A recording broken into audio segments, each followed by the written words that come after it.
We had a lot of people that got help from Polk Cares. The overwhelming majority legitimately. But we had a few dozen.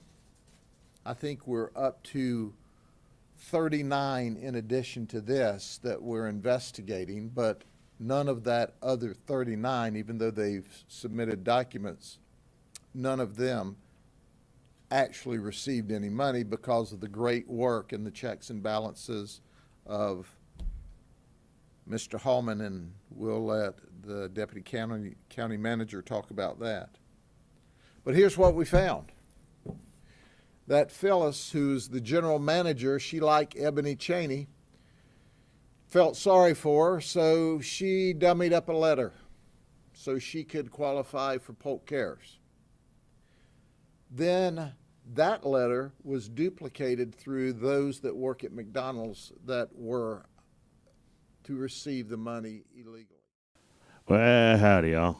Unky T here. This here video is only about a month old, I believe, give or take. The sheriff come up with this press conference. It's about the CARES Act money that people guess they wanted some of their money they paid in taxes back in their pockets for some strange reason. Anyway, these people, they fraudulently applied and they got the money, you know, because the government is so careful with their money that, you know, they better stay on top of this kind of stuff. So they leave it to Sheriff Judd and the people of his ilk. So here you go. Have fun. We found, I believe it was 3 that worked for public supermarkets that took records and took a document, an HR document, off of a bulletin board and used Public's logo, public supervisor's name, and as a result received money. Here's what makes me angry about this.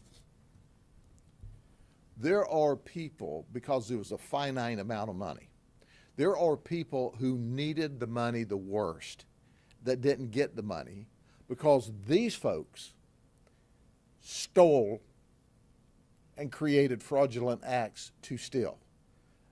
We determined through all of the communicating with them, either they made admissions or outright confessions, they didn't qualify. They knew they didn't qualify, but they stole stuff. So like yesterday when we started arresting people, if you were in line at McDonald's on 27 Central and when you got there to get your hamburger, it was cold, it's because we were arresting people. But at the end of the day, not only are they held accountable, but here's my word to the wise. Other of you are under investigation still. If you violated the law and got money, we may not know it at this point in the investigation, but we're continuing to go through documents. But we'll get to you. If I were you, I would beat feet down to the county and give that money back before we figure it out.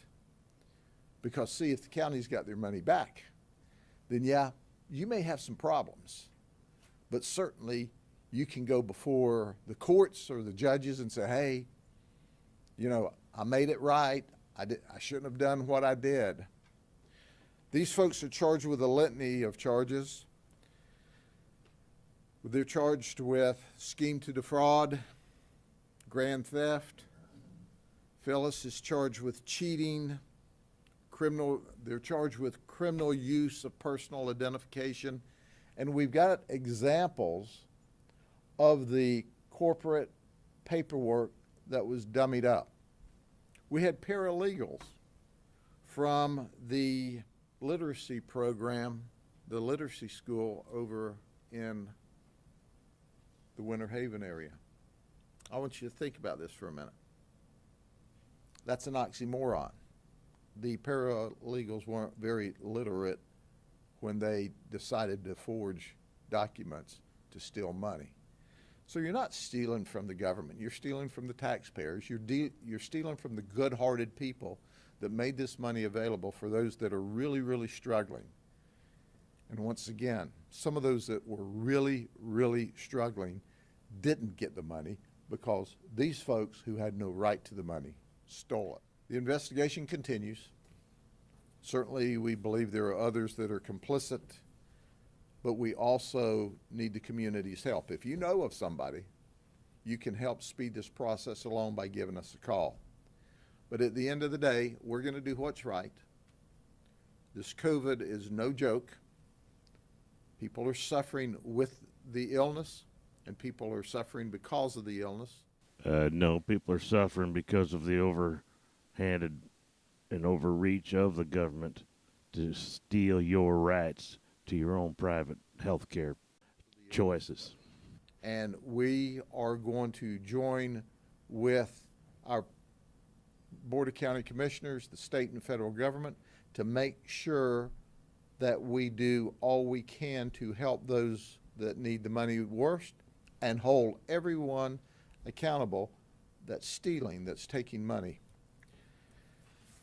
Are there any questions? Well, there you go, my friends. You know, I have questions. I have questions as to why the government is illegally keeping people from living their lives the way they want to live them. I have questions about why this flu is being so blown out of proportion. I wonder why nobody seems to die of the flu anymore. They all die of COVID. Anyway, I got lots of questions, but I ain't going to bother with them because, most of the people in this country just don't seem to freaking understand nothing. But again, that's your right and that's y'all's choice, and that's fine. You decide what you think is best for you, and that's what I'm talking about. People should have the right to choose. That is their right. But anyways, subscribe, ring the bell, share this video, and share all my videos if you can. I'd like to see a lot of people see some of this stuff and, have some entertainment for their day. But in the meantime, I'd like you all to have a blessed day. You take care of yourselves, take care of each other, and we'll see you soon.